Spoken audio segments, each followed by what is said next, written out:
भारत की संप्रभुता की रक्षा के लिए पूरा देश एक जोश से भरा हुआ है। हमारे वीर जवान क्या कर सकते हैं, देश क्या कर सकता है, ये लद्दाख में दुनिया ने देख लिया है। प्रधानमंत्री जी का चाइना को लेकर जो स्टैंड है उसने पूरे देश के जो कास आर्म फोर्स का एक तरह से उन्होंने हौसला कमज़ोर किया है। भारत की वीर जवान, उनका पराक्रम, पुरुषार्थ, उसके प्रति हम सबको बड़ा सम्मान है। प्रधानमंत्री उसका बड़ा आदर करते हैं और उनके ही दम पर, जैसा कल प्रधानमंत्री जी ने कहा, हम हमारे सीमा सुरक्षा में हमेशा आगे रहे हैं।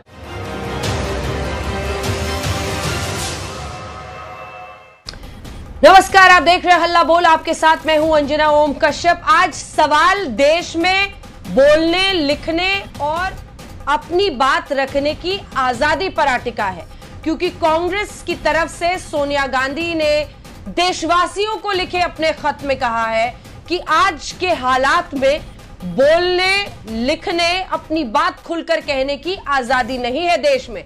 दूसरी तरफ राहुल गांधी ने कहा कि कई सोशल मीडिया प्लेटफॉर्म से जिसको सरकार नियंत्रित करती है, इस पर जवाब रविशंकर प्रसाद का आया है। आइए अपनी इस रिपोर्ट के जरिए आपको दिखाते हैं सोनिया गांधी ने इस चिट्ठी के जरिए देशवासियों से क्या कहा है और क्या वाकई आज खतरा है, आज चाहिए सबको बोलने लिखने की आजादी। आजादी की 74वीं सालगिरह पर प्रधानमंत्री नरेंद्र मोदी ने 7वीं बार लाल किले से देश को संबोधित किया। कोरोना काल में भारत की उपलब्धियां बताई और दुनिया को बताया कि सारे जहां से अच्छा हिंदुस्तान हमारा। मेरे प्यारे देशवासियों, प्रधानमंत्री ने लाल किले की प्राचीर से लोकतंत्र को मजबूत करने वाले हर एक प्रधानमंत्री के संबोधन के चंद घंटे बाद कांग्रेस ने सरकार से सवाल दागे। आजादी के जश्न के बीच सोनिया गांधी ने सरकार पर निशाना साधा और कहा, हमने अपने 74 वर्षों की स्वाधीनता में अपने प्रजातांत्रिक मूल्यों को समय समय पर परीक्षा की कसौटी पर परखा है और उसे निरंतर परिपक्व किया है। आज ऐसा प्रतीत होता है कि सरकार प्रजातांत्रिक व्यवस्था, संविधान मूल्यों व स्थापित परंपराओं के विपरीत खड़ी है। भारतीय लोकतंत्र के लिए ये भी परीक्षा की घड़ी है। प्रधानमंत्री ने लाल किले की प्राचीर से देश के दुश्मनों को भी आगाह किया और गलवान घाटी में हमारे जवानों की वीरता की कहानी देश। वीर जवानों को कांग्रेस ने भी याद किया, लेकिन सरकार पर उंगलियां उठाकर सोनिया गांधी ने कहा, आज कर्नल संतोष बाबू और हमारे 20 जवानों की गलवान वैली में वीरगति को भी 60 दिन बीत चुके हैं। मैं उनको भी याद कर उनकी वीरता को नमन करती हूँ और सरकार से आग्रह करती हूँ कि उनकी वीरता का स्मरण करे व उचित सम्मान दे। भारत माँ की सरजमी की रक्षा व चीनी घुसपैठ को विफल करना उन्हें सबसे बड़ी श्रद्धांजलि होगी। चीन को लेकर राहुल गांधी ने भी सरकार पर हमला किया। राहुल गांधी ने ट्वीट किया, प्रधानमंत्री को छोड़कर हर किसी को सेना के शौर्य और क्षमता पर पूरा भरोसा है। पीएम की कायरता ने चीन को हमारी जमीन में आने की इजाजत दी। पीएम के झूठ ये सुनिश्चित कर रहे हैं कि वो जमीन चीन के पास ही रहे। कल प्रधानमंत्री जी का जो भाषण हुआ उसमें उन्होंने जो सम्मान देश की सेना, देश की बहादुर जवानों के लिए उन्होंने लाल किले के मंच से जो सम्मान जताया था, उसके बाद भी अगर कोई इस प्रकार का टिप्पणी कर रहा हो, उस टिप्पणी को कितनी गंभीरता से लेना चाहिए, देश को ही तय करना है। प्रधानमंत्री जी का चाइना को लेकर जो स्टैंड है उसने पूरे देश के जो कास आर्म फोर्स का एक तरह से उन्होंने हौसला कमजोर किया है। जब पूरा देश आजादी की 74वीं सालगिरह मना रहा था, कांग्रेस सरकार को घेरने के लिए आजादी का मतलब बताने और आजादी के मायने समझाने में व्यस्त रही। सोनिया गांधी ने अपने संदेश में आगे कहा, हर देशवासी को अंतरात्मा में झांक कर यह सोचने की आवश्यकता है कि आजादी के क्या मायने हैं। क्या आज देश में लिखने, बोलने, सवाल पूछने, असहमत होने, विचार रखने, जवाबदेही मांगने की आजादी है? अब कांग्रेस को कौन समझाए कि अगर आजादी नहीं होती तो ये सवाल पूछने की भी आजादी नहीं होती कि आज आजादी के मायने क्या हैं। आज तक ब्यूरो।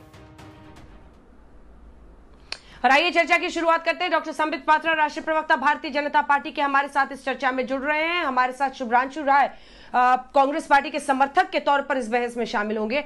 अनुराग भदौरिया जी, समाजवादी पार्टी के नेता, हमारे साथ चर्चा में शामिल हो रहे हैं।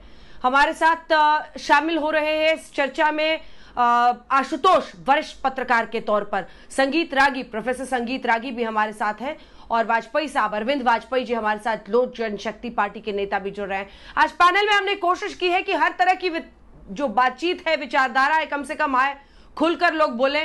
और डॉक्टर संबित पात्रा, आपसे डरे नहीं, सुना है आपसे बहुत बोलने में लोगों को डर लग रहा है।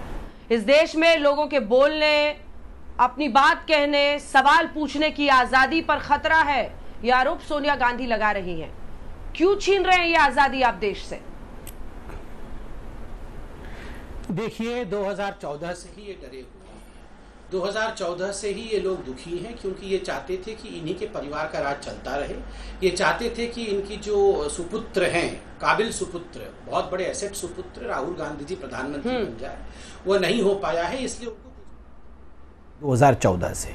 देखिए, और क्या बोलना चाहते हैं, मतलब अभी थोड़े दिन पहले मैंने दिग्विजय सिंह जी को बोलते हुए सुना, ट्वीट करते हुए सुना कि ये जो मंदिर बना, मंदिर के समय का अमुहूर्त होने के कारण यूपी में एक मंत्री का देहांत हो गया कोरोना के कारण, अमित शाह जी को अभिशाप लग गया, उनको भी कोरोना हो गया, येदियुरप्पा जी को भी अभिशाप लग गया, उनको भी कोरोना हो गया।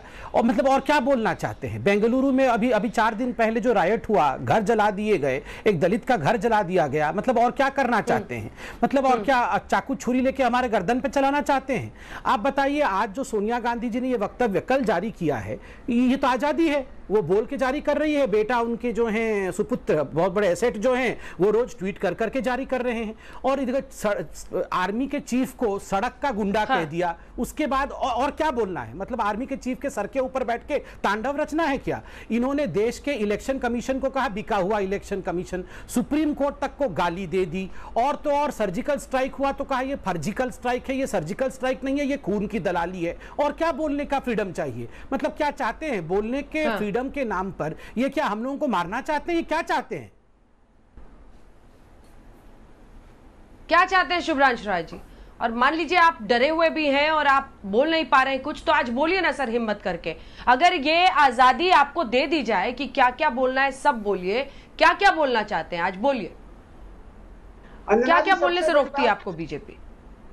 अंजना जी, सबसे बड़ी बात, एक, मैं डरा नहीं हुआ हूँ, ठीक है? डरे मेरे दुश्मन, तो मैं डरा नहीं हुआ। पहले तो साफ साफ बातें क्लियर मैं आपको करूँ। दूसरी 2 बड़ी बड़ी बातें, बिल्कुल सत्य है कि आज तो कौन डरा हुआ है?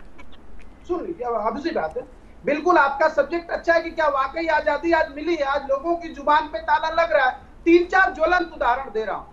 सिर्फ संजय सिंह, आम आदमी पार्टी के सांसद ने एक सवाल पूछा था अपने ट्वीट के माध्यम से कि राष्ट्रपति जी क्यों नहीं गए थे, देश के प्रथम नागरिक क्यों नहीं गए थे भूमि पूजन में? नतीजा, एक सांसद के ऊपर FIR दर्ज हो गया। पहली बात। अब ये मैं नहीं पूछूंगा कि क्यों दर्ज हुआ। दूसरी इंपॉर्टेंट बात, उत्तर से लेकर दक्षिण तक और पूर्व से लेकर पश्चिम तक कई गिनती के नाम मेरे पास भी हैं, जिन पत्रकारों के ऊपर भी सरकार से सवाल करने के कारण और विशेषकर उत्तर प्रदेश में FIR दर्ज होती है, बुला के मारा जाता है। ये भी एक बोलने की आजादी में ही आता है। तीसरी एक इंपॉर्टेंट बात और है, बिल्कुल आपने सत्य कहा, हम 70 साल, 75 साल और 72 सालों में नहीं जाते हैं, लेकिन ये तो बात सच है ना। अभिव्यक्ति की आजादी पे भी आ जाते हैं। एक सुप्रीम कोर्ट के वरिष्ठ अधिवक्ता ने, जो आदमी जब तक डेजिग्नेटेड कुर्सी पे बैठा होता है ना, तब तक उसके लिए सारे कंटेम्प्ट और सारे रूल रेगुलेशन लॉ होते हैं। जब सैटरडे संडे वीकेंड के दिन आप भी कहीं घूम रहे होते हो, मैंने पढ़ा ट्विटर और फेसबुक पे, उन्होंने सिर्फ एक सवाल और एक फोटो दिया था, क्या यही कंटेम्प्ट ऑफ कोर्ट है? और वही दूसरी तरफ एक प्राइम टाइम टेलीविजन का एक प्रवक्ता या एक न्यूज एंकर किसी पार्टी के वरिष्ठ व्यक्ति के ऊपर पता नहीं कितने सवाल जवाब पूछता है, कौन सी भाषा का प्रयोग करता है, लेकिन वही सुप्रीम कोर्ट उनको कहता है कि नहीं, ये तो व्यक्ति की आजादी है, ये उनके पूछने का अधिकार है। तो बताइए, डरने की और दूसरी परिभाषा क्या होती है? आज बोलते हुए लोगों को बिल्कुल डर लग रहा है साहब। आज लोग बात करना चाहते हैं रोजगार के विषय में। अगर आप रोजगार की बात पूछ, मैडम प्लीज मैं बोल रहा हूँ अपनी बात, रोजगार की बात आप कर दीजिए तो आपको देश विरोधी बता दिया जाएगा। शुभ्रांश, मेरे सवाल का आपने जवाब नहीं दिया।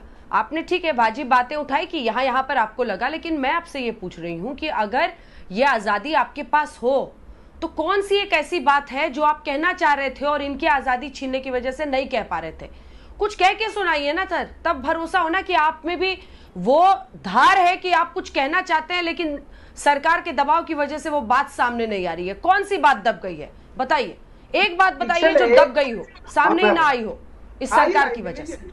पिछले एक महीनों से उत्तर प्रदेश में लगातार ब्राह्मणों की हत्या हो रही है, वजह चाहे कुछ भी हो, लगातार परशुराम समाज का उन्मूलन हो रहा है। कितनी बार लोगों ने आवाज उठाई, आपको हत्या में भी जात दिखाई दे रही है। मुख्यमंत्री ने एक बार भी जांच का हवाला दिया, फिर से जो हत्या में भी जात दिखाई दे रही है। वो जो पुलिस है उत्तर प्रदेश की, उससे कोई सवाल नहीं पूछ पा रहा है। ठीक है, गिनती बड़ी लंबी है मैडम। ठीक है, एक सेकंड।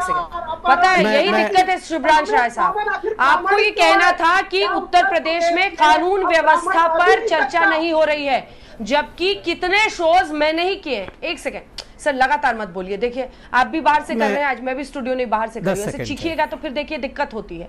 आप लोग भी एक नियम को मानिए ताकि हर कोई जो देखता है प्राइम टाइम डिबेट उसको जरा समझ में आए, सुध ले पाए कि क्या हो रहा है। अपनी अपनी बात कहिए, अपनी बारी में कहिए, और ये समझिए कि हत्या में भी जाति मत खोजिए। कहिए यूपी में कानून व्यवस्था खराब है, इस पर खुलकर चर्चा नहीं हो रही है। कितने टीवी डिबेट्स तो हम ही ने किए हैं। इससे पहले कि हम आगे बढ़े, मैं हम तमाम मेहमानों के पास आना चाहती हूँ, क्योंकि आप दोनों प्राइम प्लेयर्स हैं। जल्दी से डॉक्टर संबित पात्रा इसका जवाब कि देखिए, मैं सवाल को जरा फॉर्मुलेट कर दूं क्योंकि उनका जवाब बहुत लंबा था। उनका ये आरोप है कि जितनी सर्वोच्च संस्थाएं हैं देश में, जो सर्वोच्च संस्थाएं हैं वो सब आपके नियंत्रण में है। कोई अगर आपके खिलाफ बोल दे तो उसको आप लोग देशद्रोही करके उसको ऐसे रन डाउन करते हैं कि लोग बोलने में आज डरते हैं बीजेपी के खिलाफ। संबित जी। अंजना जी मुझे सिर्फ 20 सेकंड दीजिए, ज़्यादा समय नहीं चाहिए। और अंजना जी मैं एक बात स्पष्ट कर दूं, इस पैनल में मात्र आप अकेली महिला है और आप मेरी बहन की तरह हैं। जो मैं कहूंगा आप उसे अन्यथा मत लीजिएगा, क्योंकि मैं एक शब्द का प्रयोग करने वाला हूं जो उचित नहीं है।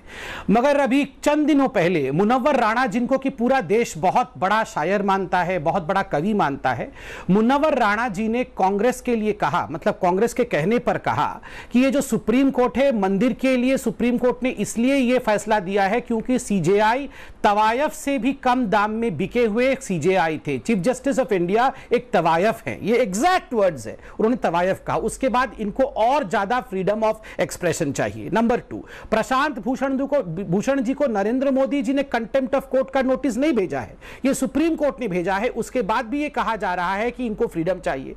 तीसरी बात, और बहुत बड़े आक्रोश के साथ मैं कहूंगा कि देखिए, इन्होंने कहा ब्राह्मणों की हत्या हो रही है। मैं यहां बैठा हूं, मैं आज अपना जनेऊ निकाल के जनेऊ का कसम खा के कहता हूं यहां पर कि नवीन, एक दलित लड़का है, नवीन है बेंगलुरु में, उसके गर्दन के लिए आज मांगा गया है 51 लाख रुपए की इनाम को डिक्लेयर किया गया है उत्तर प्रदेश में, उसको हमारी सरकार ने गिरफ्तार किया है। मैं अपने जनेऊ को पकड़ के कहता हूं कि हमारे होते हुए कोई दलित के घर में आक्रमण कर दे, ऐसा हम संविधान के रूप में होने नहीं देंगे। हिम्मत है तो आप अपने जनेऊ को धारण करके बताइए कि नवीन के साथ जो किया गया, और आप जो मीम और भीम के पाठ को पढ़ाते हैं, आप अपने जनेऊ की कसम खाइए। मैं जनेऊ की कसम खा के कहता हूं कि जिस प्रकार से दलितों के ऊपर बेंगलुरु में अटैक किया गया है, मैं जनेऊ की कसम खाता हूं कि मैं संविधान के साथ खड़ा होऊंगा और मैं नवीन के सर को कटने नहीं दूंगा। मैं नवीन के सर को कटने नहीं दूंगा। मैं कहता हूं आप जनेऊ, मैं कहता हूं कहां है राहुल गांधी? राहुल गांधी अपने जनेऊ को दिखाया और निंदा करे। एक सेकंड सर, मैं बीच में नहीं चिल्लाया था। अंजना जी, मैं इनसे रिक्वेस्ट करूंगा कि ये मैं कंप्लीट कर लूं, फिर ये कहेंगे। मैंने इनके बीच में बिल्कुल एक शब्द नहीं कहा। अंजना जी, मैं नहीं, सुब्रांश जी बारी से। और जरा मुझे देखिए अंजना जी, मैंने अपने कौन बोल रहा है बीच में, ताकि मैं उसे रोक सकूं। देखिए प्लीज, एक रुकिए प्रभु, अभी सबको बोलना है, ठीक है? क्योंकि आपने एक आरोप लगाया था, मैंने जवाब ले लिया, आपने भी संबित जी अपनी बात कह दी है। मैं अन्य मेहमान के पास, अनुराग भदौरिया साहब, मैं लौटूंगी सर, सबकी बारी आएगी। अनुराग भदौरिया जी, यही तो खेल है ना। अगर सवाल पूछिए कि एक बात आपको है बोलने की, बोलिए, आपको पूरी आजादी है, बोलिए, तो जाति कार्ड खेल जाते हैं। वो ब्राह्मण कर रहे हैं, ये दलित कर रहे हैं। आप भी अपने तरीके से किसी ना किसी वोट बैंक को खोज ही लीजिएगा। सवाल इससे बड़ा है, क्या डर और भय का ये विक्टिम कार्ड है या फिर वाकई खौफ है? मिस्टर भदौरिया। अंजना जी, सवाल उससे भी ज्यादा बड़ा है। अभी संबित जी इसी डिबेट में कह रहे थे अंजना जी मेरी बहन की तरह है। इस देश में बहुत सी बेटियां हैं, वो दलित भी हैं, और उनके साथ क्या हुआ लखीमपुर की बेटी के साथ, 13 साल की बच्ची के साथ अन्याय हुआ, उसकी आंख फोड़ दी गई और उसकी हत्या कर दी गई। तब कहां थे संबित भाई आप? तब कहां थे आप? इतना जो एक्टिंग कर रहे हैं आप, निकाल के जनेऊ दिखा रहे हैं, तब कहां था आपका जनेऊ जब वो मारी गई बच्ची? कहां था आपका जनेऊ जब हापुड़ में 6 साल की बच्ची के साथ अन्याय हुआ? कहां था आपका जनेऊ जो आप बार बार निकाल के दिखा रहे हो? जहाँ पे मेरठ में माँ बेटी के साथ अन्याय हुआ? आप इस तरह की की बातें मत कीजिए। उत्तर प्रदेश के अंदर में कानून व्यवस्था की हालत पता है क्या है? कानून व्यवस्था उत्तर प्रदेश में जंगल राज चल रहा है, जंगल राज। अपराधी खुलेआम है, हर रोज सुबह एक घटना हो जाती है, हर बहन के साथ एक अत्याचार हो रहा है उत्तर प्रदेश के अंदर में, चाहे कासगंज की घटना हो, चाहे हापुड़ की घटना हो, चाहे लखीमपुर की घटना हो, चाहे उन्नाव की घटना हो, और आप यहाँ बता के टीवी में अच्छा, आपको बोलने में डर तो नहीं लगता है ना? सोनिया जी सुनिए, भदौरिया साहब देखिए, यूपी के कानून व्यवस्था पर हम लोग लगातार शोज कर रहे हैं और ये सवाल है भदौरिया जी, बारी बारी से प्रभु, बारी से सुनिए। मैं ये कह रही थी कि हम लोग तो लगातार यूपी में शोज कर रहे हैं और आज तक पे हम लगातार सवाल पूछ रहे हैं कि कानून व्यवस्था की हालत यूपी में खराब है। क्या आपको भी लगता है सोनिया गांधी जो कह रही है उसमें दम है? क्या अखिलेश यादव को आपको बोलने की आजादी नहीं है? अनुराग जी, जो कंट्रीब्यूट करते थे सरकार में, अब उनकी इनकम क्या हो गई है? 500-2000 रुपए जो आप देते हो, आप उनको सब्सिडी पे जिंदा रखना चाहते हो, आप उनको पैरों पे खड़ा नहीं करना चाहते। और मैं आपसे एक बात और पूछ दूं, क्या हालत है महंगाई की आज पूरे देश के अंदर? आप आजादी की बात करते हैं, अनुराग जी सवाल तो सुन लीजिए, ऑडियो कट गया क्या इनका? बेरोजगारी की हालत इतनी हो गई कि आपने डर के मारे आंकड़े देने बंद कर दिए। पात्रा जी, आप इतना डर गए हो, डर के मारे आंकड़े देना बंद कर दिए। और आपको एक बात और बता दूं, आपको एक श्लोक सुना देता हूं, आप याद रखिएगा। ये मैं डरा हुआ हूं, चलिए।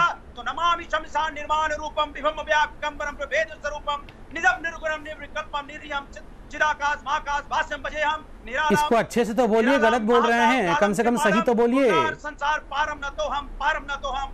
ये रामचंद्र जी ने जब वो जा रहे थे लंका पे आक्रमण करने जा रहे थे, उन्होंने किसकी आराधना की थी? महादेव की आराधना की थी। वो भी अपने आप को इंसान समझते थे, आप भी इंसान समझिए, आप भगवान मत समझिए अपने आप को। आपकी बात इतना अहम होता है, इतना अहंकार होता है, चलिए लगता ही नहीं आप इंसान की तरह बात करते हैं। अंजना जी देखिए किसके बात में अहंकार है, कौन चिल्लाए जा रहा है, तब से सब दुनिया देख रही है। उन्होंने तो सबरी के बेर भी झूठे खाए थे, झूठे सबरी के बेर खाए थे। आपकी पार्टी में अनुराग जी, वो ठीक है साहब, का ऑडियो लगता है कट गया, इससे आवाज नीचे करनी पड़ेगी। अनुराग जी को आवाज जा रही है, गिर मत जाना सर, मोबाइल टूट जाएगा सर, आराम से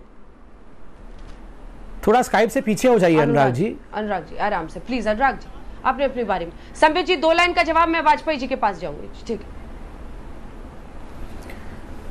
देखिए अंजना जी, मैं इनके डिबेट्स को हर दिन देख रहा हूँ, आप अभी व्यवहार भी देख रहे हैं। देखिए बोलने की आज़ादी छीनी नहीं है, ये सुनने की आज़ादी छीन गई है। ये सुनना ही नहीं चाहते हैं, आप इनको सुनाते रहिए, समझाते रहिए, बोलते रहिए, सुनेंगे ही नहीं।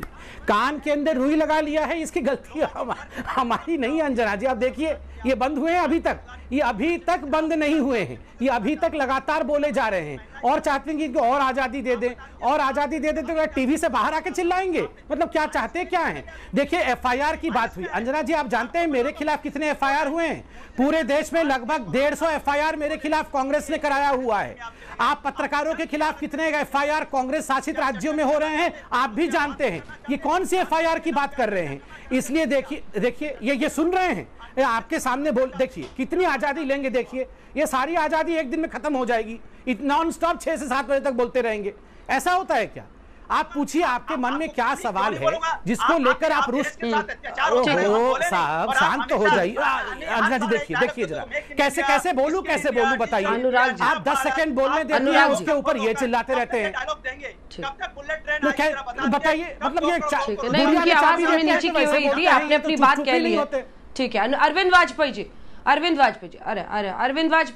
वाजपेयी जी, बोलने की आजादी नहीं है देश में। ये बोल तो रहे हैं, रामविलास पासवान, बिहार के लोगों को क्या समझ में आ रहा है? क्या उनको भी डर लगता है? देखिए अंजना जी, सोनिया गांधी ने जो ट्वीट किया है वो एक्चुअली मुझे नहीं लगता कि कोई मैच्योरिटी का संदेश जा रहा है उससे। देखिए राजनीति के लिए अगर आप खाली ट्वीट करेंगे तो वो चलेगा नहीं। देखिए किसने इमरजेंसी लगाई थी बताइए? संविधान का काम चल रहा है कि नहीं चल रहा? कोर्ट फंक्शन कर रहे हैं, कोरोना काल में भी सुप्रीम कोर्ट और बाकायदा सारे कोर्ट फंक्शन कर रहे हैं। रात को 12 बजे आप दरवाजा खटखटाइए तो भी आपको न्याय मिलेगा। मतलब किसने, ये कहां से बात आ गई? ये डेमोक्रेसी पे खतरा है, प्रजातंत्र पे खतरा है, ये कैसे, किस, मतलब एक एग्जांपल तो देंगे ना। अनुराग जी ने बोला और उन्होंने बोला, तो देखिए अरविंद जी क्या कहा। अरविंद जी एक सवाल सुनिए। देखिए जो आरोप है वो, इस पर आशुतोष जी भी बोलेंगे, मैं उनके पास जाऊंगी। जो आरोप है वो ये है कि देश में विभाजन हुआ है सोच और विचारधारा के आधार पर। या तो आप एक्सट्रीमली राइट विंग हैं, जिसमें ये माना जाता है कि एक अलग नाम भी दिया गया कि आप भक्त हैं, मोदी के ही चाहने वाले हैं, और आप सब कुछ सरकार जो भी करे उसकी वाहवाही कीजिए। एक दूसरा पक्ष है जो सवाल खड़े करता है, उसको पूरा रंग दिया गया है कि ये देशद्रोही हैं, देश के खिलाफ हैं, और आरोप यह है कि देश की जो संस्थाएं हैं वो बीच में नहीं खड़ी हैं तटस्थ, उन पर भी दबाव और प्रभाव है राइट विंग का। यह आरोप है, इसको समझिए, इस पर जवाब दीजिए।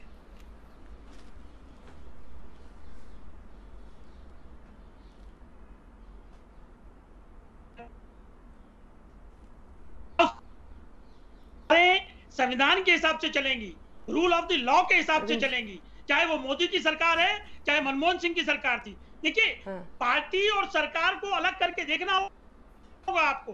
पार्टी की आइडियोलॉजी हो सकती है, मैं मानता हूं कि पार्टियों की आइडियोलॉजी होगी, लेकिन सरकार की आइडियोलॉजी नहीं होगी। सरकार जो बिल्कुल कानून के और संविधान के हिसाब से काम करेगी। क्या देश में इमरजेंसी लगा दी? क्या देश में किसी राज्य पे राष्ट्रपति शासन लगाया गया? अगर इनका इतिहास देखेंगे तो 76 बार राष्ट्रपति शासन कांग्रेस के उसमें लगा। हमने तो 6 साल में एक पे भी नहीं लगाया किसी पे। बता दीजिए आप अगर किसी पे लगाया। देखिए, देशद्रोह का मुकदमा कितने लोगों पे 6 साल में दर्ज हुआ है? अगर आंकड़े आप देखेंगी तो मुश्किल से 200 लोगों पे हुआ होगा, और 200 लोगों पे भी किस पे हुआ होगा? जिन्होंने अनाप शनाप बातें करी होंगी, और वो भी सोशल मीडिया पे करी होंगी या अखबार पे करी होंगी। और ये कानून पहले से अवेलेबल है, उसी कानून के तहत कार्रवाई होती है। देखिए, इन्होंने प्राइम मिनिस्टर को चोर कहा, क्या कहा हमने? सरकार ने कोई एक्शन लिया? सरकार ने कोई एफआईआर ले ली? सरकार सिर्फ कार्रवाई करती है करप्शन के खिलाफ। सरकार कार्रवाई करती है अगर वो कानून सम्मत कार्य नहीं करेगा। देखिए, इसको इस तरीके से नहीं लेंगे, इनको तो पूरी फ्रीडम है। चाइना पे सवाल पूछो, सर्जिकल स्ट्राइक पे सवाल पूछो, सुप्रीम कोर्ट के जजों ने प्रेस कॉन्फ्रेंस की, क्या किसी ने इंटरफेयर किया? बिल्कुल नहीं। राम मंदिर पे कितना उकसाया गया, क्या सरकार ने इंटरफेयर किया? जबकि सरकार संविधान के हिसाब से कर सकती थी, लेकिन सरकार ने कहा कि नहीं, हम नहीं करेंगे। तो किस चीज का डर है? हम अब देखिए, ये ढकोसलेबाजी है। नहीं, हम अभी आपको ठीक है, हम आपको ठीक है, हाँ ठीक है, मैं एक सेकंड आ रही हूँ सर। हम दिखाएंगे ये भी कि राहुल गांधी ने अभी क्या लिखा है, जिस पर केंद्रीय मंत्री रिस्पॉन्ड कर रहे हैं, कह रहे हैं कि सोशल मीडिया अब सरकार के नियंत्रण में है, सरकार चला रही है फेसबुक जैसे प्लेटफॉर्म्स। लेकिन इससे पहले कि वो सब हम दिखाएं आपको, आशुतोष जी से कमेंट लेते हैं। आशुतोष जी, आप तो हमेशा से ये कहते रहे और न जाने कितनी बहस इस पर हम दोनों के बीच में ही हो गई है कि अभिव्यक्ति की आजादी नहीं है देश में, लोगों को सवाल पूछने में, बोलने में डर लग रहा है। तो वही सवाल है आपसे कि ये किसका डर है? इसको आप अगर सबूत के तौर पर आपसे पूछा जाए तो एक वो इंसिडेंट जिसको आप बता सके कि इस वजह से ये अभिव्यक्ति की आजादी छिन गई है, और अगर ये आजादी आपको दे दी जाए तो कौन सी वो एक बात है जो आप बोलना चाहेंगे? अंजना जी, मेरी बात का पहले तो बुरा मत मानिएगा, क्योंकि जो बात मैं कहने जा रहा हूं वो बुरी लगेगी। बुरी इसलिए लगेगी कि आज की तारीख में जो बड़े बड़े मीडिया हाउसेस है उनके ओनर्स डरे हुए हैं, वहां बैठे हुए संपादक डरे हुए हैं, वहां बैठे हुए एंकर्स डरे हुए हैं, क्योंकि उनको अपनी नौकरी का खतरा है, किसी को अपनी कंपनी बंद होने का खतरा है, किसी को अपनी नौकरी से निकाल दिए जाने का खतरा है। कुछ लोग हैं जो बोल रहे हैं, अभी भी कुछ लोग हैं जो बोलते हैं, और वो हिम्मत से बोलते हैं। कब तक बोलेंगे भगवान जाने। इसी देश के अंदर एक टीवी चैनल ने सिर्फ न्यूट्रल पोजीशन रखने की कोशिश की, उस चैनल को बर्बाद करने में किसी तरीके की कोई कोर कसर नहीं छोड़ी गई। विनोद दुआ जैसे आदमी के खिलाफ जिस तरीके से बर्ताव किया गया, जिस तरीके से व्यवहार किया, वो सबको मालूम है। जिन जिन लोगों को नौकरियों से निकाला गया वो सबको मालूम है। तो आपको इलेक्शन कमीशन में अगर लवासा साहब एक सवाल पूछ देते हैं तो उनके खानदान के ऊपर सारे चार्जेस हो जाते हैं, सब उनके करने लगता है। सब कुछ इस देश के अंदर हो रहा है, और अभी मुझे जो चीज स्वयं सिद्ध है उसको बताने की जरूरत नहीं है। आप दुनिया में कहीं भी जाइए, किसी से पूछिए, आप सड़क चलते पूछिएगा, आपको लोग बता देंगे आज की मीडिया की हालत क्या है, और मीडिया किस तरीके से सिर्फ और सिर्फ प्रधानमंत्री के बैठकर गुणगान करता है, इसके अलावा कुछ नहीं करता। कुछ लोग हैं जो बोल रहे हैं, कब तक बोलेंगे भगवान जाने। ये जो वाजपेयी जी अभी कह रहे थे ना कि इमरजेंसी, एक मैं अपनी बात पूरी कर, एक मिनट में, अभी वाजपेयी जी कह रहे थे इमरजेंसी लगाने की जरूरत नहीं। ये जो आप तमाम मीडिया हाउसेस की बात कर रहे हैं, एक सेकंड सर, ये जो तमाम मीडिया हाउसेस की आप बात कर रहे हैं, ये आपके कल्पना के पंख हैं या आपके पास इसका प्रमाण है? दूसरी बात, आप जो ये हमेशा भय डर की बात करते हैं, ये सिर्फ इसलिए है क्या क्योंकि जैसा मुझे याद है जब आप मीडिया में थे तब भी एक चैनल में बहुत लोगों की नौकरी गई थी, तब तो किसी संपादक की हमने आवाज नहीं सुनी थी उनके हक में। ये सवाल आज क्यों न पूछा जाए कि उस वक्त के तमाम संपादक क्यों चुप रहे थे? मुझे लगता है कि जो सवाल आप मुझसे पूछ रहे हैं, ये सवाल तो आपको खुद अपने आप से पूछना चाहिए था कि जो सवाल आप मुझसे पूछ रहे हैं खुद अपने आप से पूछना चाहिए था। मैं आज भी सुनना चाहता हूं कि ऐसे बहुत बड़े, क्योंकि आप वहीं पर थे जब आप मीडिया में थे तब का सवाल है। मुझे तो सुन लेने दीजिए ना, आपने मुझे बुलाया तो ये जब आप मीडिया में थे उस चैनल में थे तभी का सवाल है। देखिए मैं यही कह रहा हूँ, अब आप व्यक्तिगत हो गई, निजी तौर पे मैंने तो आप पे कोई निजी आरोप नहीं लगाया और मैं ना आपके ऊपर निजी आरोप लगाता हूँ क्योंकि मैं मानता हूँ व्यक्तिगत ही होते हैं हर बार। मैंने व्यक्तिगत होते हैं हर आरोप। सवाल ये है कि आप सवाल से भी नहीं भाग सकते ना सर। सवाल ये है कि जब आप बिल्कुल आप पूरे मीडिया को रंग दे रहे हैं और आपको लग रहा है आप आरोप नहीं लगा रहे हैं। आप आज तक पर बैठकर तमाम मीडिया चैनल्स कह रहे हैं तो दुनिया समझ नहीं रही है कि क्या बोल रहे हैं आप। अंजना जी, आशुतोष जी, आप भी तो सवाल से भाग रहे हैं। एक सीधा सवाल किया सर आपसे और आप सवाल से भागने लगे। एक सवाल मुझे बोलने भी नहीं दे रही है। आप तो कम से कम खुलकर बोलिए, कोई भय में मत रहिए। नहीं अंजना जी, आप समझ रही मैं क्या कह रहा हूँ और आप मुझे बोलने दीजिए, उसके बाद आप जो मन में आए जो टिप्पणी करना आप भी समझ रहे हैं मैं क्या कह रही हूँ। यही तो बात है आशुतोष जी, आप भी समझ रहे हैं कि मैं क्या कह रही हूँ, लेकिन आप भी उस पर जवाब देने से भाग रहे हैं।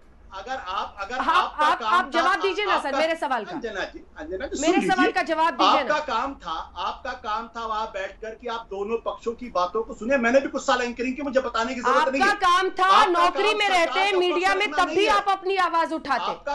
आपका काम था कि जब आप नौकरी में थे तो आप आवाज उठाते, लेकिन जब आप बाहर आ गए, पॉलिटिशियन बन गए और अपनी जाति बताने लगे विधानसभा चुनावों के लिए, ऐसे हो सकता है सर? नहीं, आपने मीडिया पर सवाल खड़े किए इसलिए मुझे पूछना जरूरी है। आपकी भी ये जिम्मेदारी थी कि जब आप नौकरी में थे तब आप बोलते ना, तब हम मानते कि आप भयहीन हैं। मैं वही तब हम मानते आप भयहीन हैं, लेकिन अब बाहर से आप सब पर उंगली खड़े करें। आप नौकरी जब कर रहे थे तब आपने आवाज बुलंद नहीं की, तो फिर सवाल पूछा जाएगा ना। आशुतोष जी एक जवाब दे दीजिए। इतना व्यक्तिगत होने की आशुतोष जी, ये शुरू आपने किया है। आप पूरे के पूरे मीडिया को रंग देंगे तो कोई तो आपसे सवाल पूछेगा। कोई तो आपसे सवाल पूछेगा। आप मुझे बोलने भी नहीं दे रही। देखिए ये अद्भुत स्थिति पैदा हो गई है। मेरे सवाल का जवाब दीजिए ना सर। सुन रही और आप मुझे बोलने भी नहीं दे रही। मेरे सवाल का जवाब। उसके बाद आप कहती हैं कि इस मीडिया में किसी को बोलने का अधिकार नहीं है। आप मेरे सवाल का जवाब दीजिए ना आशुतोष। मैंने एक कड़वा सच बोल दिया तो देखिए कैसे लोगों को तकलीफ हो जाती। मैं तो कहता हूँ आप लोग बड़े प्रतिभाशाली लोग हो। कड़वा सच या कड़वा झूठ ये आप तय नहीं करेंगे ना। तारीख में काल्पनिक बातों पर नहीं हो सकती। अगर आधार है, प्रमाण है तो सामने रखिए। किसी भी टीवी एंकर की हैसियत नहीं है, औकात नहीं है। आधार है, प्रमाण है तो सामने रखिए। आज आप टीवी पे बैठे हैं, सुन लीजिए मेरी बात। आज आप टीवी पे बैठे हैं, खूब है, और हम लोगों ने सवाल पूछे हैं। ये तो आप है जो सुनते नहीं है। ये तो आप है जो आज तक पर बैठकर अक्सर मोदी की प्रशंसा करते हैं। अपना महिमामंडल आपको दिखता नहीं है। आप सोचते हैं कि आप यहाँ बैठकर अपनी अपनी बातें कह देंगे, तो ये गलत है। मुझे अब अगले मेहमान के पास जाना पड़ेगा क्योंकि आप बेबुनियादी आरोप लगाने के लिए यहाँ पर बैठे हैं और इसकी इजाजत आपको नहीं मिल सकती है। मैंने आपको कहा आप प्रमाण रखिए सर, और जितना मीडिया हाउसेस को गाली देना है दीजिए, लेकिन यह भी याद रखिए कि जब आप नौकरी में थे तो आपने कितनी आवाज बुलंद की थी, यह सवाल आपसे पूछा जाना चाहिए। अगर आप हक में आज कोई भी सामने आता है तो आप उसके साथ खड़े होइए, लेकिन प्रमाण तो दीजिएगा ना सर। अगर बैठकर सबको मीडिया को गाली दीजिएगा तो उसकी आजादी नहीं हो सकती। आजादी के साथ एक जिम्मेदारी और जवाबदेही होती है। देखिए, जब आप हर किसी के विश्वास और भरोसे को खत्म कर देंगे तो यह बोलकर सिर्फ एक तरफा बात नहीं हो सकती है सर। माफ कीजिएगा। संगीत रागी, आपके पास आते हुए सवाल यह है, संघ का हस्तक्षेप है, संघ की एक सोच है, संघ उस सोच को ज्यादा पुरजोर तरीके से दबाव डालता है। एक राइट विंग नैरेटिव पूरे देश में बिल्ड कर दिया गया है, और जो फॉल इन लाइन नहीं करता है वो सभी के सभी देशद्रोही कहलाते हैं इस देश में। ये एक दबाव चाहे सोशल मीडिया के नैरेटिव के जरिए हो, चाहे राष्ट्रीय प्रवक्ताओं के जरिए हो, ये बनाया जाता है। इससे कोई इनकार नहीं कर सकता है। मिस्टर रागी, देखिए अंजना जी, सबसे पहली बात तो मीडिया को दबाया नहीं जा सकता है। आज के दिन में सोशल मीडिया इतना डेमोक्रेटाइज्ड हो गया है, इतना प्रोलिफरेशन हो गया है कि मुझे हैरानी हो रही है कि आशुतोष जी ऐसा क्यों बात कर रहे हैं। कई ऐसे जिनका मैं नाम नहीं ले सकता, कई ऐसे ब्लॉग, कई ऐसे चैनल, यूट्यूब चैनल जिनकी संख्या कम से कम हजारों में है और जिसके अनुयायी कम से कम लाखों, 20 लाख, 25 लाख ऐसे हैं, वो रोज प्रधानमंत्री के खिलाफ बोलते हैं, रोज विस्मरण करते हैं, उनके खिलाफ कोई FIR नहीं होती है। आशुतोष जी भी जानते हैं, चूंकि ये आज तक का प्लेटफॉर्म है इसलिए मैं उनका नाम नहीं लेता हूं। हाँ, इतना मैं जरूर कह सकता हूं, वे सारे वामपंथी खेमे के लोग हैं। दूसरी बात, मैं एक और बात जोड़ना चाहता हूं कि देखिए, यदि वामपंथ को ये बात कहने का अधिकार है कि दक्षिण पंथ कॉम्युनल है, उसकी व्याख्या में हम कॉम्युनल हैं, तो हमें उसकी व्याख्या करने का ये पूरा अधिकार है कि वो देशद्रोही है। आप हमें कॉम्युनल का चिपका दें लेवल और हमसे कहें कि हम आपको ये व्याख्या करने का अधिकार है, और मेरी व्याख्या करने का अधिकार कहां जाता है? आपके बारे में मूल्यांकन और निष्कर्ष करने का अधिकार मेरा भी है।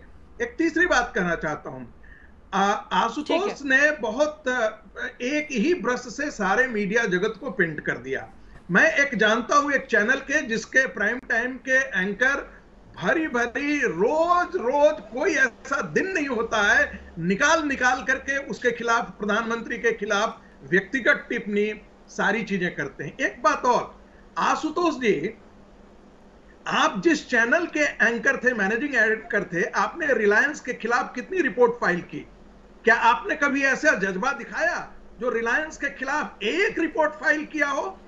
रिलायंस के खिलाफ बाकी लोगों ने बातें की हैं, लेकिन एक हिम्मत कभी नहीं हुआ कि TV9 का पत्रकार रिलायंस के खिलाफ एक भी स्टोरी फाइल किया हो। इसलिए ये कहना बंद कर दीजिए कि मैं तो नैतिकता का द्वीप हूं, मैं अलग हूं और बाकी अलग हैं। सच्चाई ये है कि आप भी एक वैचारिक खूंटे से बंधे हुए आशुतोष जी की शिकायत थी कि इसको व्यक्तिगत ना बनाया जाए। आशुतोष जी की शिकायत थी इसको व्यक्तिगत ना बनाया जाए, लेकिन अगर उन्होंने खास तौर पर ऐसा अम्ब्रेला टिप्पणी नहीं की होती तमाम मीडिया हाउसेस, तमाम एंकर्स पर, तो शायद ये व्यक्तिगत बहस बनती भी नहीं। ठीक है, एक सेकंड संगीत जी आगे बढ़ते हैं। देखिए ये बहस आशुतोष जी पर नहीं है, ये हम लोगों को समझना पड़ेगा। बहस बड़ा है, और अगर उन्होंने तमाम मीडिया हाउसेस, तमाम एंकर्स को एक साथ काले रंग में नहीं रंग दिया होता तो इस तरह की व्यक्तिगत बातें सामने आती भी नहीं। लेकिन एक बार जरा अपने दर्शकों, आ रही हूँ आशुतोष जी, आ रही हूँ। एक सवाल पूछा मैंने आपसे, आपने उसका जवाब नहीं दिया। राहुल गांधी ने ट्वीट किया, पहले सुना देते हैं दर्शकों को, मैं आऊंगी आपके पास। BJP and RSS control Facebook and WhatsApp in India, they spread fake news and hatred through it. ये सब राहुल गांधी ने लिखा है, जरा ट्वीट दिखा दीजिए, फिर बहस आगे लिए चलेंगे। बीजेपी और RSS फेसबुक और व्हाट्सएप को कंट्रोल करते हैं भारत में, वो फेक न्यूज फैलाते हैं, वो जो मतदाता है उस पर प्रभाव डालते हैं। आखिरकार अमेरिकन मीडिया ने ये सच रखा है। इस पर रविशंकर प्रसाद ने जवाब भी अपना ट्वीट किया है और लिखा है, उनका ये कहना है कि जो हारने वाले लोग हैं वो उनको हमेशा परेशानी होती है, हमेशा बीजेपी और RSS का रोना रो रहते हैं। हमने आपको कैम्ब्रिज एनालिटिका और फेसबुक के जरिए कैसे डेटा यानी नंबर्स को वेपनाइज किया जा सकता है, उसको हथियार के तौर पर चुनाव में इस्तेमाल किया जा सकता है, इस सब में आप पकड़े गए थे और अब आप हमसे सवाल पूछ रहे हैं, ये कहा गया है। संबित पात्रा जी, देखिए राहुल गांधी तो किसी पे विश्वास नहीं करते। दक्षिणपंथी जो राइट विंग है, इस लड़ाई में नहीं, सवाल सुन लीजिए सर, ये जो लेफ्ट वर्सेस राइट की लड़ाई है, इसमें आपने एक क्लियर डिवाइड तो देश में बना ही दिया है कि या तो आप हमारी तरफ हैं या फिर आप दुश्मन हैं। दुश्मन लेकिन बीजेपी के हो सकते हैं, सब देश के नहीं हो सकते हैं जो आप रंगने की कोशिश करते हैं। आपके खिलाफ सवाल खड़े करना देश के खिलाफ सवाल नहीं है। जी चलिए मैं दोनों का उत्तर देता हूं। पहले तो आपने ट्वीट दिखाया राहुल जी का, और दूसरा कि हमने अपने जो समर्थन हमें नहीं करते हैं उन्हें हम देश का दुश्मन करके रंग देते हैं। पहला देखिए, राहुल गांधी कहते हैं कि हमने तो फेसबुक कंट्रोल कर लिया, हमने ट्विटर कंट्रोल कर लिया, हमने अभी आशुतोष जी कह रहे थे हमने मीडिया कंट्रोल कर लिया, सब हमने कंट्रोल कर लिया। देखिए ये एक्चुअली राहुल गांधी के मुझे लगता है मस्तिष्क पर भी हम कंट्रोल कर लेते तो अच्छा ही होता, कुछ भला ही हो जाता उनका। उनके खुद के मस्तिष्क पर कहीं ना कहीं कंट्रोल नहीं हो पा रहा है, ये वो वो फेक नेता हैं। ये फेक न्यूज का विषय नहीं है, फेक नेता का विषय है। उनके लिए तो ईवीएम मशीन भी खराब थी। याद करिए, लंदन में एक प्रेस कॉन्फ्रेंस हुआ था, कपिल सिब्बल गए थे कि ईवीएम मशीन जो है खराब है, इलेक्शन कमीशन खराब है। कौन सी एक संस्था है? वर्ल्ड बैंक ने कहा इंडिया की इकोनॉमी बहुत अच्छी चल रही है, तो अभिषेक मनु सिंघवी ने कहा कि बीजेपी ने वर्ल्ड बैंक को खरीद लिया है, वहां जाके सेटिंग कर लिया है, सुप्रीम कोर्ट में सेटिंग हो गई है, सब जगह हमने सेटिंग किया हुआ है। दरअसल राहुल गांधी जी की सेटिंग खराब है। राहुल गांधी जी कांग्रेस चला नहीं पा। अभी अभी अभी याद करिए, अभी एक हफ्ते पहले कह रहे थे कि हमने डेमोक्रेसी खतरे में डाला है राजस्थान में, निकम्मा नकारा बर्तन परतन सब हुआ, 30 करोड़ हमने दे दिए उनके एमएलए को, 30 करोड़ उनके एमएलए लेके सब डेमोक्रेसी खतरे में हो गया था। अब क्या हो गया जी? निकम्मा नकारा घर वापस आ गया है। कहां गए वो 30 करोड़? कहां डकार के खा गए? अगर 30 करोड़ लिया था तो वापस करना था ना आखिर 30 करोड़ रुपए। तीसरी बात, आपने कहा कि हमने अपने ओपोनेंट्स को एकदम देशद्रोही पेंट कर दिया है। अंजना जी आप बताइए, अगर देश की आर्मी सर्जिकल स्ट्राइक करती है और डीजीएमओ प्रेस कॉन्फ्रेंस करके कहते हैं कि हमने सर्जिकल स्ट्राइक कर दिया है, पाकिस्तान छटपटाते हुए नजर आता है, और यहां पर राहुल गांधी कहेंगे कि नहीं ये फर्जिकल है, ये सर्जिकल नहीं, ये फर्जिकल है और खून की दलाली है, तो आप क्या कहेंगे? आप कहेंगे अच्छा अच्छा राहुल जी आपका बोलने की आजादी है, बोलिए। मैं तो नहीं कह सकता ऐसा। मैं तो कहूंगा आप गद्दार हैं, आप देश के, आप जयचंद हैं। मैं तो ऐसे ही कहूंगा। मैं कहूंगा जिस विषय पे अटैक पाकिस्तान पे हो रहा है और एयर स्ट्राइक हुआ, एयर स्ट्राइक के बाद भी वही राग अलापना शुरू हो गए, जयचंद वाली राग, कि देखो जी कुछ भी एयर स्ट्राइक नहीं हुआ, सबूत लाओ। चाइना के विषय को लेकर रोज दिन अगर आप प्रेस कॉन्फ्रेंस करके कहोगे कि इंडिया है सरेंडर्ड, पीएम है सरेंडर्ड, पीएम सरेंडर्ड का मतलब क्या होता है? पीएम कोई अपना घर बंगला या 3-4 गैस सिलेंडर सरेंडर नहीं कर देता है। पीएम सरेंडर का मतलब देश हार गई है। मैं आपसे पूछता हूं, कोई अगर बताएगा कि इंडिया की आर्मी ने घुटने टेक दिया है, तो अंजना ओम कश्यप मेरी बहन क्या बोलेगी? वो बोलेगी खबरदार जो मेरे देश के खिलाफ आप कहोगे। तो मैं ये सुनने वाली नहीं हूं, मैं भी नहीं सुनूंगा अगर मेरे आर्मी के खिलाफ आप कहेंगे। आप अगर सुप्रीम कोर्ट को तवायफ बोलेंगे तो मैं तो नहीं सुनने वाला हूं कि चीफ जस्टिस तवायफ है या तवायफ के रेट में बिकते हैं। सरकार के खिलाफ बोलते हैं ना सर, आर्मी के खिलाफ थोड़ी बोलते हैं। सरकार अलग चीज है, सेना अलग चीज है। सरकार अलग चीज है, सेना अलग चीज है। सब आप बताते हैं। मैं बताता, अगर कोई सरकार की उसकी नीतियों पर सवाल खड़े करे तो उसको आर्मी से जोड़ दीजिएगा, देश के स्वाभिमान से जोड़ दीजिएगा। मैं उसका उत्तर देता हूं। नहीं मैं मैडम 10 सेकंड आप याद करिए, जब आर्मी चीफ ने खड़े होकर कहा कि जो पत्थरबाज है वो ओवरग्राउंड वर्कर्स ऑफ टेररिस्ट है, तो क्या कहा था? कांग्रेस ने कहा था ये तो सड़क के गुंडे की तरह बात कर रहे हैं। अब वो आर्मी के चीफ तो कोई मंत्री नहीं थे, वो आर्मी के चीफ तो कोई बीजेपी के आर्मी के चीफ नहीं थे। आर्मी के चीफ को सड़क का गुंडा बताना, चीफ जस्टिस ऑफ इंडिया को तवायफ बता देना, और मतलब ये किस प्रकार का इंडिपेंडेंस चाहते हैं? ये किस प्रकार का ये जो बोलने की आजादी इनको चाहिए, जिस आजादी में इन्होंने सब कुछ बता दिया। इन्होंने यहां तक बता दिया 15 करोड़ वर्सेस 100 करोड़। ये मुनव्वर राणा ने बताया 35 करोड़ जानवर हैं और 35 करोड़ इंसान हैं और 100 करोड़ तो जानवर हैं। और क्या बताना चाहते हैं? और क्या? और ये अभी भदौरिया जी को आप दिखा रहे हैं मेरे साथ, ये भदौरिया जी अभी बात कर रहे थे लॉ एंड ऑर्डर और महिलाओं की इज्जत के बारे में। अरे भैया भदौरिया जी, आप लोगों ने गेस्ट हाउस कांड के बारे में सुना है? एक नेत्री के ऊपर जिस प्रकार का हमला हुआ, नेत्री के इज्जत के साथ खिलवाड़ करने की कोशिश आप लोगों की पार्टी ने किया, जिसके बदले में एक नारा चला, चढ़ गुंडन की छाती पर मोहर लगेगी किस पर, आपको पता है? तो आज आप यहाँ पर ये शुरू हो गया इनको, मैं चुप ही हो जाता हूँ। फिर बोलेंगे मार दिया, नहीं मैं चुप हो जाता हूँ। चलिए नहीं मैं चुप हो जाता हूँ। चलिए आप बोलिए, हाँ बोलिए चलिए, ठीक है बोलिए भैया, टोपी खोली दीजिए आज मेरे ऊपर तो पूरा बुलेट ट्रेन, ये टोटी वाले बुलेट ट्रेन में बैठेंगे। ठीक है अनुराग जी, जवाब खोल लेंगे बुलेट ट्रेन की। अनुराग जी आराम से, जिनके बच्चे देखिए हाल उनको आप रोजगार नहीं दे पा रहे, सोचिए क्या हालत आपने। एक बार सबकी आवाज नीची कीजिए। मैं अपने तमाम मेहमानों से ये दरख्वास्त करती हूँ कि देखिए पूरा देश आपको सुनता है, हम लोग प्राइम टाइम डिबेट करते हैं, पूरा देश ये समझना चाहता है कि नेता क्या बोल रहे हैं, लेकिन एक साथ चीखने से और इस तरह की उत्तेजना दिखाना अच्छी बात नहीं है। बारी बारी से प्लीज बोलिए अनुराग जी। अनुराग जी जवाब दीजिए। अंजना जी मैं बोल लूं? अनुराग जी बोलिए।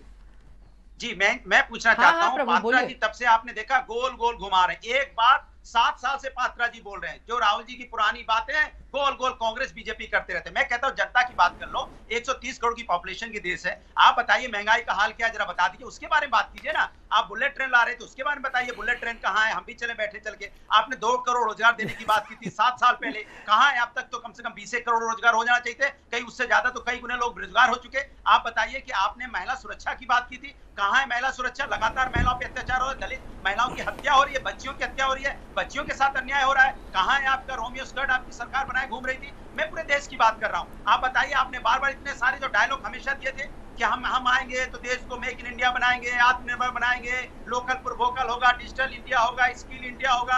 एक ही बात कब तक बोलेंगे? और आप बता दीजिए, मैं आपसे सीधी सी बात पूछ रहा हूँ, मुझे कुछ नहीं चाहिए। आप बताइए कि किसान और बेरोजगार, ये दिया तो है आपको हरे रंग का हैंडलूम वाला कुर्ता, आप इस पे चर्चा कीजिए, क्योंकि ये देश की असली समस्या है। आप हमेशा लंबी लंबी बातें करते हैं, दुनिया की बातें खोल के आप मुद्दे की बात को भटका देते हैं। असली मुद्दा देश का क्या है? देश आपकी तरफ क्यों देख रहा है? देश चाहता है कि आप बताइए देश की अर्थव्यवस्था है क्या, जीडीपी की हालत क्या है आज की डेट में? ठीक है क्या है, ठीक है। एक बार आशुतोष जी और संबित पात्रा जी भी आपस में थोड़ी बात कर ले। आशुतोष जी, ये सवाल और ये आरोप आपका हमेशा लगा है कि सरकार जो है वो प्रत्यक्ष परोक्ष रूप से तमाम संस्थाओं पर दबाव डालती है, उनको अपने नियंत्रण में रखती है। तो आप संबित जी से भी सवाल जवाब इस पर कर सकते हैं अगर आपको ऐसा वाकई लगता है तो। आशुतोष जी, नहीं, हमारी तो कोई हैसियत है नहीं वैसे भी, और संबित जी तो बहुत बड़े नेता हैं। अभी मैंने देखा संबित जी 5 मिनट तक नॉन स्टॉप बोल रहे थे और उनको किसी ने टोका भी नहीं, उनको किसी ने रोका भी नहीं। अब ये डर है या क्या है मुझे नहीं मालूम, लेकिन मैं इतना जरूर जानता हूं कि जब मैंने बोलने की कोशिश की तो आपने इमीडिएटली मुझे बिल्कुल बोलने नहीं दिया और आपने व्यक्तिगत टिप्पणियां की, मैं भी बहुत निजी टिप्पणियां कर सकता हूं, मेरे पास भी बहुत सारी जानकारी होती, लेकिन मैं उस गरिमा को नहीं लाना चाहता। आपने भी व्यक्तिगत टिप्पणी की थी सर, आप बार बार आरोप लगा रहे हैं। आप भी नहीं, आप मेरे प्रोफेशन पर, आप तमाम मीडिया हाउसेस पर जब आप आरोप लगा रहे हैं तो आपको जवाब मिलेगा। ये मत सोचिए कि जवाब नहीं मिलेगा। ठीक है, मुद्दे पर आइए ना, सरकार से सवाल पूछिए ना सर। अरे छोड़िए ना, आप लोग सरकार सवाल पूछने में आप लोग डरते हैं बुरी तरीके से, और आप मैं बार बार कह रहा हूँ, पूछिए, खूब पूछते हैं। देखिए, मैं बोल सकता हूँ, ये अब आपका रंग दिखा है। चलिए आप सवाल कीजिए। आज की तारीख में आप लोगों की हिम्मत नहीं है कि देश के प्रधानमंत्री से एक सवाल पूछ सके आप लोग सिर्फ विपक्ष के लोगों से सवाल पूछते हैं, सिर्फ उनको बोलने नहीं देते। एक बार तो कम से कम जिस दिन किसी को आपके सर्टिफिकेट की जरूरत पड़ जाएगी वो दुर्भाग्यपूर्ण दिन होगा। सवाल कीजिए, टॉपिक पे आइए, टॉपिक पे आइए, टॉपिक पे आइए। बंद कर दीजिए ये जो टीवी एंकर, आपसे एक सवाल पूछ दिया गया तो सब व्यक्तिगत हो गया। बंद करिए। आपसे एक सवाल पूछ दिया गया तो सब व्यक्तिगत हो गया। आपसे एक सवाल पूछ दिया गया तो व्यक्तिगत हो गया, उसका एक जवाब नहीं था। बिल्कुल, आपने तमाम मीडिया हाउसेस और सभी एंकर्स कहा, निकाल दिया जाएगा।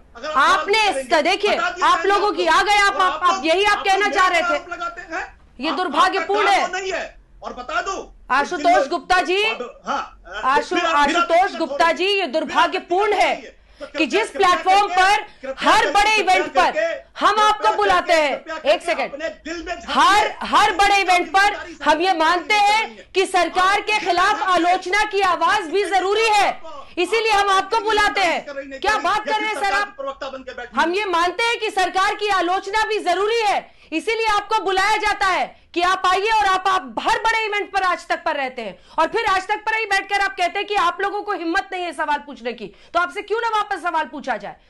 हर बड़े इवेंट पर आपको बुलाया जाता है क्योंकि सरकार की आलोचना और हर तरह की आवाज को सामने रखने में आज तक विश्वास रखता है। ऐसी आलोचना की आवाज आपको कहीं और मिले या नहीं मिले, हम आपको शामिल करते हैं डिबेट में, लेकिन आपने वो इस बात की मर्यादा नहीं रखी। आपने कहा आप जैसे लोग सवाल नहीं पूछते हैं, आप जैसे मीडिया हाउसेस, सारे एंकर्स बिके हुए, ये नहीं चलेगा। तब आपसे भी सवाल पूछा जाएगा, और जब एक सवाल पूछा गया तो आप उस पर निरुत्तर हो गए।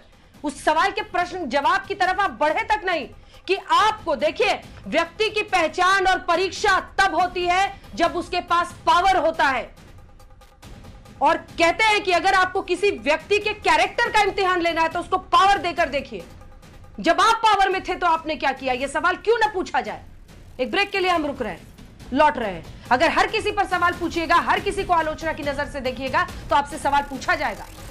हमने आपकी सरकार के खिलाफ आलोचना की आवाज को बुलंद किया आज तक के जरिए, कभी दबाया नहीं है। ये आरोप आप हम पर नहीं लगा सकते। कांग्रेस को चाहिए आजादी, सोनिया गांधी ने देशवासियों के नाम खत में कहा है कि आज देश में बोलने, अपनी बात रखने और सवाल पूछने की आजादी नहीं है। क्या वाकई ऐसी आजादी छिन गई है देश में? इसी पर आप देख रहे थे हल्ला बोल में चर्चा। देखते रहिए आज तक।